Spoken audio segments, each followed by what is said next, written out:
Eu trouxe aqui para vocês essa instrução normativa, ainda fiz questão de colocar, vocês viram que está cortado o número aí, mas não tem problema, né? Eu fiz questão aqui de colocar a instrução normativa para não ficar falando depois que fui eu, a Evelyn e tal, etc. Alguém que inventou isso. E vocês já estão sabendo que isso é importante, tá? O que eu vou fazer aqui agora não é a mesma coisa que todos os canais de comunicação aí, inclusive no Instagram, né? O próprio conselho, os próprios conselhos colocaram isso em pauta, né? A Receita Federal. Como se faz isso? A própria Receita já disponibilizou no site deles, né? Como fazer isso. O próprio Conselho Federal de Odontologia também explicou, né, no seu, tanto no seu site como também no Instagram, como deve ser feito, né? Que você, de repente, se você tiver algum problema, você entrar primeiro no Carnê-Leão, fazer o cadastro e depois entrar na parte da receita. Enfim, tem vários vídeos que eu vou deixar os links aqui embaixo para vocês verem, né? O meu intuito nessa aula não é esse, né? O meu intuito é mostrar para vocês o que está escrito, né? O que está escrito e como interpretar isso, porque muitas vezes a gente já pega a informação mastigada e aí você fala, nossa, mas mudou um item aqui dessa normativa e mudou tudo que eu tenho que fazer no meu consultório. Exatamente, se acontecer isso durante o ano, gente, vocês precisam estar atentos. Porque esse tipo de instrução normativa muitas vezes sofre algumas alterações, pode sofrer algumas alterações, e vocês precisam saber a fonte, né? O que está vigente, como vocês estão vendo aqui na tela, e o que não está vigente, né? Ó, só para vocês terem uma ideia, ó. Vamos lá. Eu vou colocar aqui multivigente. Se eu clico aqui, ó, vigente, né? Existem aí todas as alterações, né, que vão existir. Na verdade, aqui só tem uma, né? Tem uma retificação que foi publicada dia 19/12. Então, se vocês não acompanham essa normativa direto da fonte, que nesse caso aqui eu estou abrindo da Receita Federal, da própria Receita Federal, que está escrito aqui em cima, ó, que eu também vou deixar o link aqui embaixo na descrição do vídeo. Pode ser que exista alguma alteração durante o ano e você não vai ficar sabendo. Que é muito comum. A gente está preocupado com o nosso paciente, a gente está preocupado em trabalhar no hospital, não sei das quantas, e correr para lá e para cá, e a gente acaba não indo atrás da fonte verdadeira, né? Consequentemente, a gente acaba tendo aí, às vezes, né, algumas alterações e nem está sabendo disso. Como é uma instrução normativa recente, muito recente, né? Eu acredito que possa sim haver mudanças. E lembrando o seguinte, não sei quem me acompanhou no Facebook, no Instagram, eu avisei, né, tanto no Facebook quanto no Instagram, que essa aula, né, eu estou trazendo essa informação, por quê? Eu tirei as minhas próprias dúvidas, né, com o meu marido, né, e o Luiz Cláudio Yukio, que ele é advogado tributarista, mas ele não atende pessoas físicas de forma direta, tá? Então, ele veio, tirou as minhas dúvidas e eu estou trazendo tudo isso para vocês, de uma forma simples e clara, né? Não, obviamente, do linguajar tributarista, mas é só para. É o jeito que eu entendi, né? Que ele confirmou, para eu poder ajudar também os colegas, porque é um assunto bem complicado, né? Se vocês forem ver agora as nuances disso, vocês vão ver que não é tão simples o entendimento, tá? Então, a gente tem aqui o histórico das alterações que vocês vão acompanhar com o tempo, se acontecer, tá? E aí nós vamos observar aqui, ó, nessa parte aqui da introdução, que ele fala, né, o porquê que essa normativa existe. Eu não vou ficar lendo para vocês, porque vocês sabem muito bem, para quem tem aula comigo há anos, sabe que eu odeio ficar lendo, né, porque a gente acaba se atrapalhando cada vez mais, mas enfim, o que eles querem dizer com isso daqui? Eles querem dizer que, né, eles têm sim a competência para fazer isso. Só que é o seguinte, gente, vamos lá, né? O meu marido, advogado tributarista, ele disse o seguinte, que eventualmente isso pode, agora é uma instrução normativa, mas mais para frente ela pode ser alterada, ela pode ser acrescentada como qualquer outra instrução normativa, mas ela pode também eventualmente virar uma lei. E aí existe uma possibilidade que não exista somente o recibo saúde, e sim para outros tipos de serviços também. Mas isso é uma suposição, tá? De acordo com o que ele entende, né, de tributos, né, dentro do direito tributário, ele disse que existe uma possibilidade, sim, de haver outras normativas parecidas como essa, tá? Então fiquem atentos. Então a gente tem aqui essa instrução normativa, tá? Ele vai falando, vamos falar da parte de baixo aqui, que é a obrigatoriedade da emissão. Então, vocês já viram quais são os profissionais que são obrigados, a partir dessa normativa, a partir deste ano, né, emitir aí esses recibos, né? Então, cirurgiões dentistas, fisioterapeutas, fonoaudiólogos, médicos, psicólogos, terapeutas ocupacionais que trabalham como pessoas físicas. Por que que eu estou falando isso? Porque pessoas jurídicas, quem tem PJ, vai fazer aí a nota fiscal, tá? Já está fazendo, já faz há muito tempo, né? Já controla tudo isso. O grande problema é que na nossa área, né, da saúde, existem muitos desses profissionais aqui, inclusive os médicos, que ainda não têm PJ, que demoram um tempo, gente, para tirar o PJ. Não sei se vocês já foram lá atrás, né? Dependendo da cidade, pode demorar um pouco mais, um pouco menos, mas pode chegar, às vezes, até 6 meses, tá? Dependendo da documentação que você tem ou não tem. Porque eu não sei se vocês sabem, mas para tirar a pessoa jurídica, vocês precisam ter um endereço comercial, né? Então, assim, pensa comigo, ó, endereço comercial. Na hora que vocês precisam cadastrar, né, esse endereço comercial na prefeitura, o que que você precisa ter? Alvará de funcionamento. Tendo o alvará de funcionamento, para ter o alvará de funcionamento, o que que você precisa ter? O laudo de inspeção sanitária. Então, a vigilância sanitária vai emitir esse laudo depois de uma visita que vai ser feita ao seu consultório. E para emitir o laudo da inspeção sanitária, você também precisa, né, do laudo do Corpo de Bombeiros. Gente, vocês estão vendo, toda a parte da vigilância sanitária precisa ser realizada primeiro, para depois você tirar o alvará da prefeitura, né, alvará de funcionamento, e depois você fazer o registro no conselho, e depois você também, ou clínica, né? E depois você tirar o PJ, tá? Então, gente, não é simplesmente ir lá e fazer toda a documentação. Você precisa ter tudo isso já pré-realizado, né? Na verdade, pessoal, vamos fazer um contraponto aqui bem importante. Isso já deveria ter sido feito. Pessoal, vocês sabem muito bem, eu não estou aqui para ficar puxando a orelha de ninguém, eu estou aqui para esclarecer vocês, para ensinar vocês. Infelizmente, tem muitos profissionais, colegas aqui, que é o que eu presto serviço, né? Médicos e até cirurgiões dentistas, físio, psicólogos. Ainda não prestei serviço, mas eu poderia prestar também. Que não sabe que precisa disso, né? Por que que é menos comum físios e médicos e terapeutas ocupacionais necessitarem desse tipo de prestação de serviço? Porque geralmente eles vão trabalhar em outras clínicas, assim como os cirurgiões dentistas e médicos. No entanto, na maioria das vezes, eles não sabem disso tudo quando eles vão abrir o próprio consultório. E isso muitas vezes é feito rapidamente, né, para o cirurgião dentista, não para o médico. Tem muitos cirurgiões dentistas que saem da faculdade, já querem abrir seu consultório, ou já fazem parceria, sociedade, né? E aí começam a descobrir que precisa disso tudo. Só que você já pagou o aluguel, ou mesmo até comprou o terreno, né? Já fez tudo isso, não comprou o terreno ou alugou um lugar de acordo com as normas da vigilância sanitária, não conseguiu o alvará de funcionamento porque não sai o laudo da vigilância sanitária. Gente, enquanto isso não acontece, vocês não podem trabalhar. Olha que prejuízo, né? Então não deixa isso para depois. Isso é a primeira coisa que vocês precisam fazer, tá? Então a gente vem aqui, ó, para fins do disposto nesse capítulo, né, considera-se efetivada a prestação de serviços no momento do seu pagamento. Então, pagou, precisa emitir o recibo.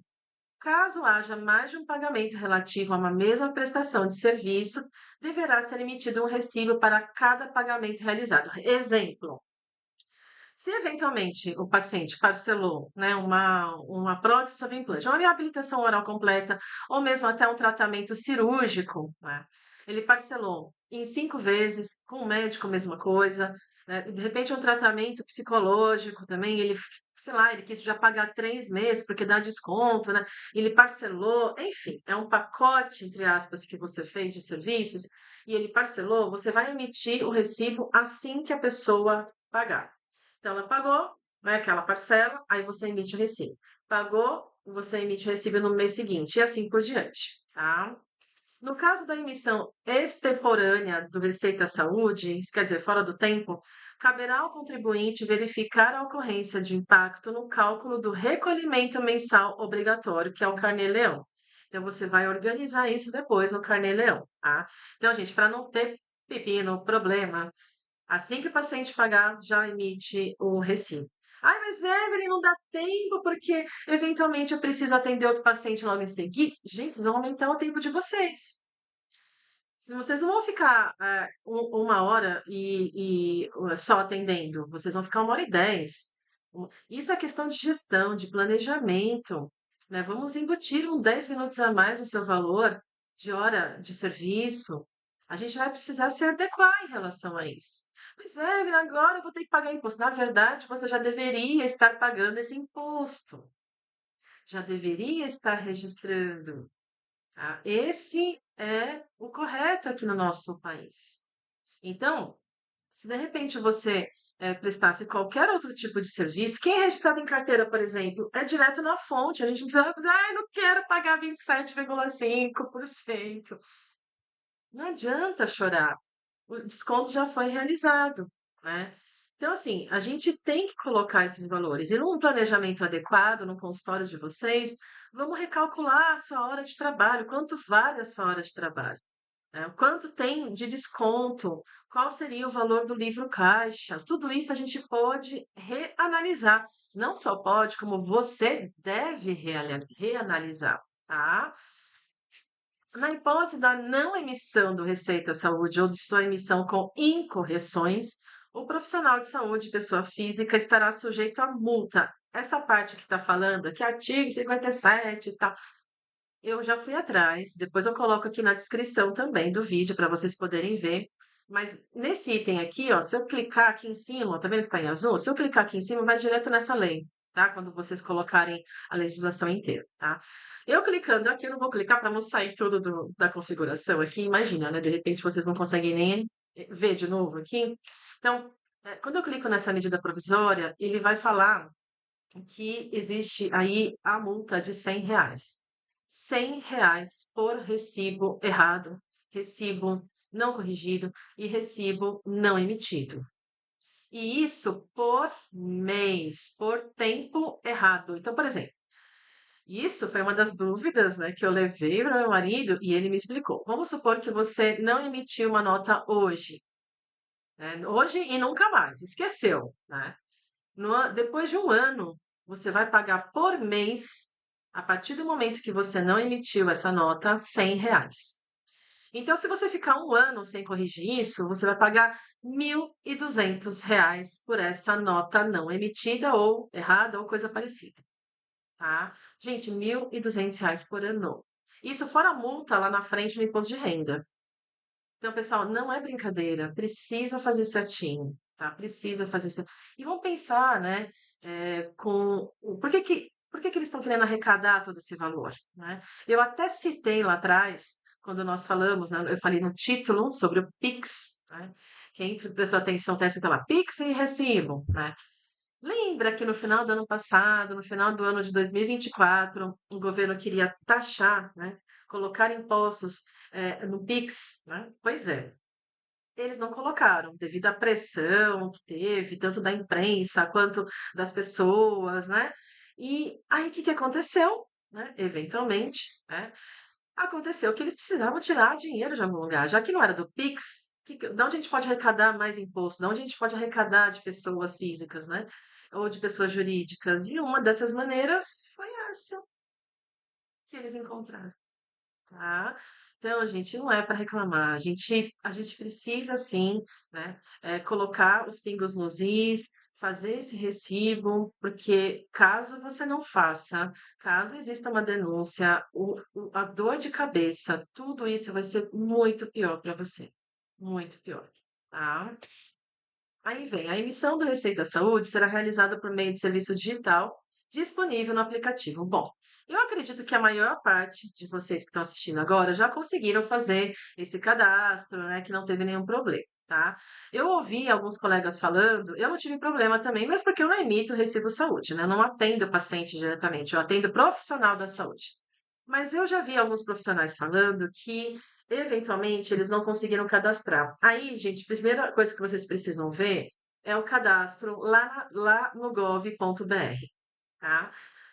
Você entra no gov.br, faz seu cadastro se você não tiver. Existem várias formas de você realizar esse cadastro. Aí vocês vão ver lá no gov.br, tá? Inclusive pelo seu banco. E aí existem alguns pequenos problemas que alguns colegas, né, principalmente recém-formados, tiveram. Eles estão com o CPF ativo, normal, porque quem não está com o CPF ativo não consegue nem fazer isso, tá, gente? Mas está com o CPF sim ativo. O grande problema é que vem aí, né? Ah, tem conta conjunta com os pais, não tem a sua própria conta conjunta, então você não consegue fazer a validação via banco. Ah, ainda não tirou o título de eleitor, então, consequentemente, ou está atrasado, ou está irregularizado, enfim, algum problema, né? E não está digitalizado. Então você também não consegue tirar. Aí você vai ter que também, você pode já aproveitar e organizar isso, tá? Ah, não tenho carteira de habilitação ainda. Então, assim, eu estou falando desses três métodos: banco, título de eleitor, carteira de habilitação, que são documentos que você pode utilizar para você ativar também o gov.br. Certificação digital. Então, tudo isso você pode utilizar para fazer a validação, caso você não tenha ainda a validação do gov.br. Fazendo a validação do gov.br, você vai entrar no Carnê-Leão, né? Você pode entrar no Carnê-Leão ou até direto no Recibo Saúde e fazer terminar esse cadastro, tá? As pessoas que não conseguiram na Receita Digital, entram no Carnê-Leão e faz esse cadastro também, tá? Lembra, pessoal, isso é pessoa física, né? Então, assim, a gente tem aí agora um outro item, né, que não está necessariamente associado ao seu consultório, à sua clínica, porque você ainda não abriu, você trabalha em consultórios, em clínicas de outras pessoas. Mas, Evelyn, como é que a gente vai fazer agora a parte do imposto? Bom, aí vai depender de cada empresa que você trabalha. Como é que ele te registrou, se é prestação de serviço, por hora, por período, por paciente, por porcentagem, enfim. Cada empresa vai precisar ir atrás aí de um advogado tributarista. Lembrando, meu marido não faz esse tipo de trabalho, tá, gente? Então não estou fazendo propaganda dele, apesar que seria muito bom, porque ele é muito bom nisso. Mas ele não faz esse tipo de trabalho, tá? Mas vocês vão procurar um advogado tributarista da sua confiança para vocês poderem fazer esses cálculos. O que vale mais a pena, né? Vale a pena o cirurgião dentista, a pessoa física que recebeu de alguma clínica ele que emitir esse recibo saúde, ou você, como empresa, emitir a nota fiscal. Isso tudo precisa ser calculado, vai depender de empresa para empresa, tudo bem? Número de inscrição, então, o que que precisa aqui, né? O número de inscrição no cadastro de pessoas físicas, CPF, do prestador de serviço, que é você, provavelmente, né? Do beneficiário, que é o seu paciente, e do responsável pelo pagamento. Mas como assim, Evelyn, responsável pelo pagamento?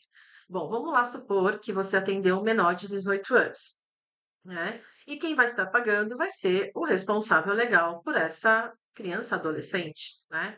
Então você vai colocar aí o responsável pelo pagamento, que é o pai biológico, a mãe biológica, enfim. Isso tudo, gente, pensar numa dedução de imposto de renda. Não adianta nada, vamos supor que eu te conheça, né? E aí eu falo assim: não, não, não, peraí, eu vou fazer né? Dessa vez eu tô te devendo, eu pago todos os seus serviços do dentista, do médico, dessa vez eu vou pagar. Adianta alguma coisa? Não, não adianta nada. Porque eu não vou conseguir deduzir do meu imposto de renda por ter pago para você, que não tem nenhum vínculo comigo, e muito menos eu sou responsável legal por você, né? E você também não vai deduzir do seu imposto de renda. Então, não vai resolver muita coisa, entendeu? Você vai colocar o nome do responsável legal, aquele que está declarando o imposto. Tudo isso, gente, tá vendo? É para evitar fraude. Porque existem algumas pessoas que emitia o no- o- a receita, né, o recibo, entre aspas, né? Emitiu o recibo, a nota fiscal em nome de uma outra pessoa. E essa pessoa que declarava no imposto de renda dela, sendo que outra foi atendida. Isso está errado, né? Então, isso é para evitar fraude mesmo. Número de registro do prestador de serviço do respectivo conselho profissional. Então, o número do CRO, CRM e assim por diante, tá? A data da emissão desse recibo, a data do pagamento. Então, o recibo foi feito hoje, o pagamento foi feito ontem. O que vale é a data do pagamento, né? E o valor do pagamento. O acesso ao serviço digital para emissão do Receita Saúde deverá ser autenticado por meio de conta gov.br. Lembra que eu falei para vocês? Tá? Com identidade digital prata ou ouro. O que que é isso? O prata ou ouro, a gente vai ter aí com a validação, não desses documentos só que eu falei, né? Título, carteira de habilitação, a parte também da certificação digital e o banco também, validação pelo banco. Então, se a gente tem, quanto mais itens a gente tem, maior sobe, mais sobe, né? Então, seria prata ou ouro, né? Do profissional da saúde. Se você tiver certificação digital, já vai virar ouro, tá? Eu tinha certificação digital, aí a minha venceu, né? Venceu na verdade assim, né, gente? É que eu errei a senha, sabe? Tipo, umas duas vezes. Aí a minha certificação digital foi bloqueada, né? Então, consequentemente, eu não tirei outra, porque eu não estava usando muito mesmo, né?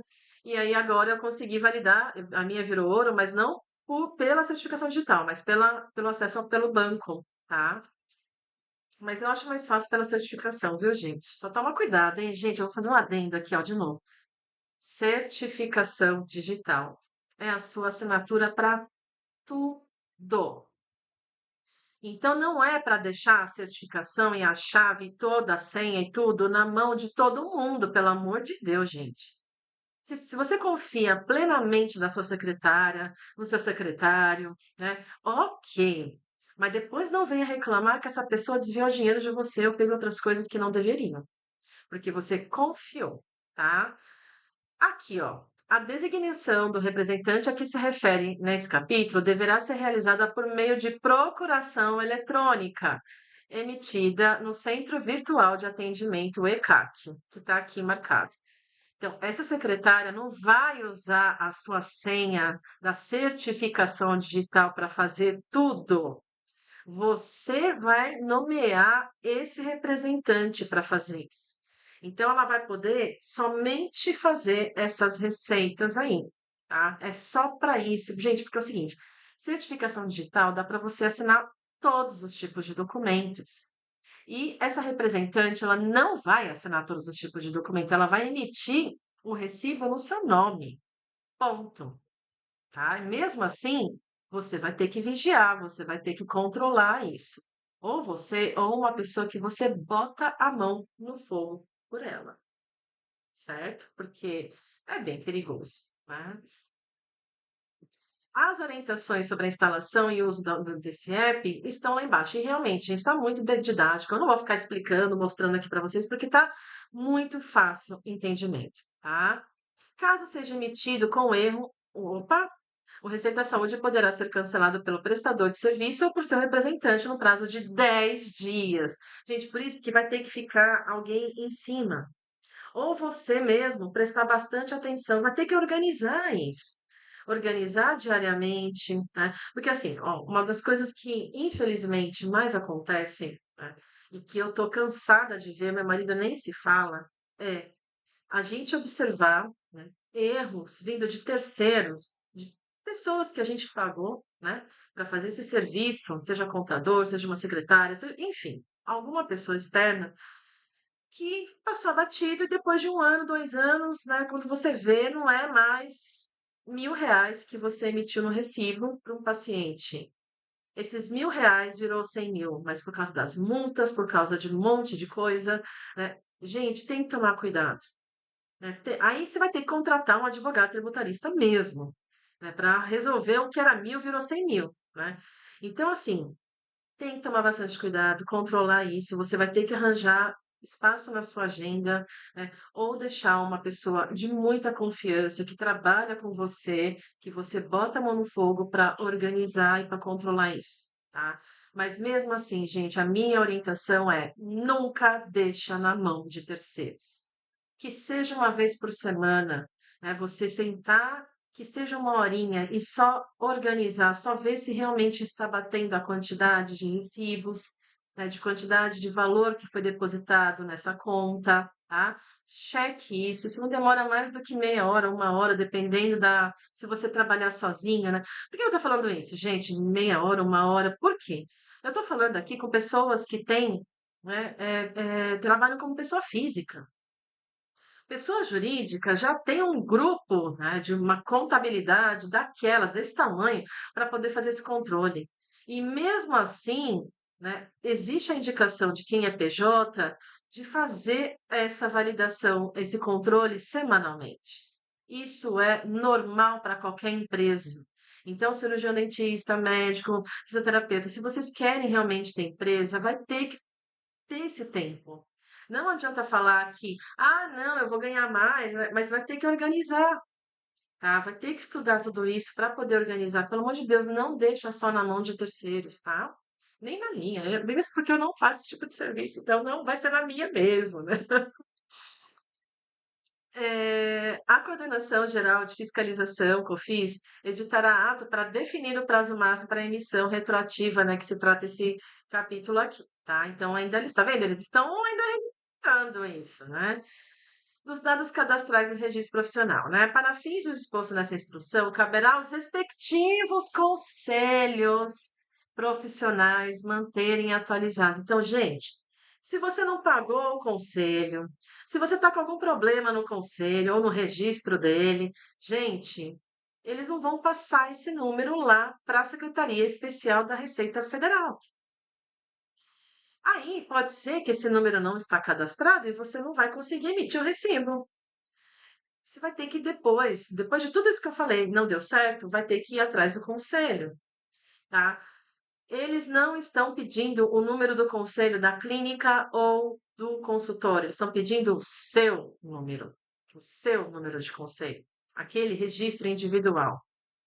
Mas, quando você tira o PJ, você vai precisar inserir o número do conselho da clínica ou do consultório após você registrar isso na prefeitura, né, como alvará de funcionamento e após, né, óbvio, você vai tirar o alvará de funcionamento depois da inspeção sanitária e do laudo de corpo de bombeiros, que eu falei no comecinho da aula. Certo, pessoal? Vocês estão vendo, né? A organização que vocês precisam ter, né? A forma e a periodicidade de atualização, eles vão aí também ser definidas em ato específico. Tá vendo? Tem muita coisa, esses itens aqui vão ser definidos depois, né? O Receita Saúde poderá ser emitido facultativamente até dia 31 de dezembro de 2024. Já acabou o tempo, gente, agora é obrigatório. É obrigatório, tá? A atualização cadastral realizada pelos conselhos deverá ser efetuada e aí depois eles vão colocar aí as datas de quanto em quanto tempo, vai ser mensal, vai ser anual, enfim, tá? Eu acredito que vai ser anual, porque a gente paga anuidade, né? Essa instrução normativa será publicada, tal, etc, etc, e já está em vigor, tá, gente? Então é o seguinte, deixa eu aumentar a tela aqui, ó. Não estou querendo colocar tudo isso para vocês saírem daqui apavorados, como eu falei no começo da aula, gente. É orientação. Vocês precisam ter visão de empresário. Vocês precisam ter visão de crescimento. O que eu estou falando para vocês aqui é enquanto vocês são pessoas físicas, mas eu realmente desejo muito que vocês cresçam demais. Formem um consultório enorme, uma clínica gigantesca, trabalhem com muitos pacientes, muitos profissionais, mas só que para isso vocês precisam ter visão de empresário. Vocês precisam ir atrás das pessoas corretas. Vocês precisam ir atrás de profissionais que vão te ajudar nisso, né? Então, assim, ó, primeira coisa para vocês poderem abrir o consultório de vocês, né? Verificar a parte da vigilância sanitária. No momento que vocês estão crescendo o consultório de vocês, vocês precisam ver a parte toda da vigilância sanitária, e não é chamar a vigilância sanitária, é organizar. Então, pegar toda a legislação da vigilância, aos poucos eu estou trazendo algumas aulas sobre a vigilância, tá, para vocês. E já tem algumas aulas postadas, eu vou deixar aqui em card para vocês, tá? Depois vocês vão pegar, chamar, fazer, né, pedir a solicitação do alvará de funcionamento, na qual a própria prefeitura vai solicitar o laudo da vigilância sanitária. Então, eles acionam a vigilância sanitária para ir até o consultório, a sua clínica. Eles vão fazer a vistoria, vão ver o que está certo, está errado. E, óbvio, né, gente? O ideal é que tudo já esteja mega correto. Esse é o ideal, né? Para não queimar filme, né? Vocês sabem disso, né? E aí, a gente, depois disso, vai tirar o alvará de funcionamento e do alvará de funcionamento, lógico, incorporando aí o laudo do Corpo de Bombeiros, que é obrigatório, inclusive, na inspeção sanitária, tá? E aí, depois disso, fazer toda a parte da documentação. Você vai ser PJ ou vai ser pessoa física? Né? Consultar aí um advogado tributarista para ver o que, que vale mais a pena para você. O quanto está entrando. Óbvio que no começo sempre vai ser pessoa física, pessoal. Por quê? Demora um pouco para vocês tirarem o PJ, tá? E aí, trabalhando com pessoa física, vale a pena, não vale? Eu quero a pessoa jurídica, mas se você tira a pessoa jurídica, nada impede de você também trabalhar com pessoa física, né? Só que aí, né, acho que não vale muito a pena nos cálculos aí dos impostos, né? E aí, depois que você faz isso, você vai, né, cadastrar no Conselho Regional de Odontologia da sua cidade, né? Cadastrando no conselho, você vai ter o número do conselho da sua clínica e você vai ter que nomear também um responsável técnico. E esse responsável técnico que vai, né, entre aspas, né, também responder pela vigilância sanitária, né, pela parte, não financeira necessariamente, mas vigilância sanitária, pelos laudos que existem aí do Corpo de Bombeiros, etc, etc. Tá bom?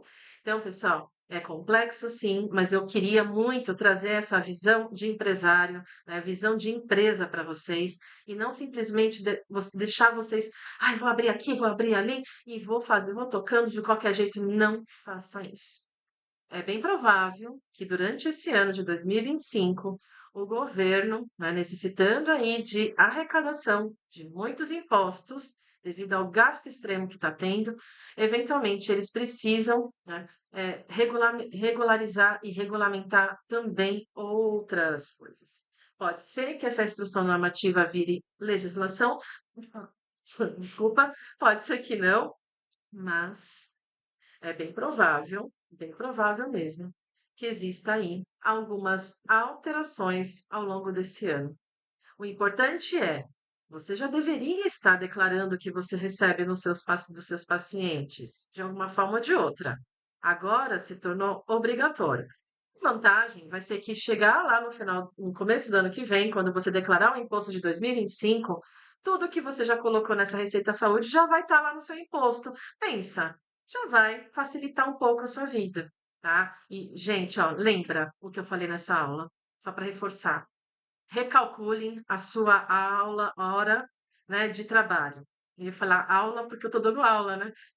A sua hora de trabalho, quanto vale a sua aula? Bom, pessoal, eu tentei nessa aula responder algumas dúvidas que alguns alunos tiveram, que me mandaram, tá? Em forma de aula mesmo. Não assim, ah, fulano me mandou, não, em forma de aula mesmo. Caso vocês tenham alguma outra dúvida, eu vou deixar aqui embaixo o meu e-mail para vocês poderem mandar, e aí eu posso responder individualmente ou mesmo até formar, fazer uma outra aula sobre isso, tá bom? E fiquem em paz, tá, pessoal? Um grande beijo e até a próxima.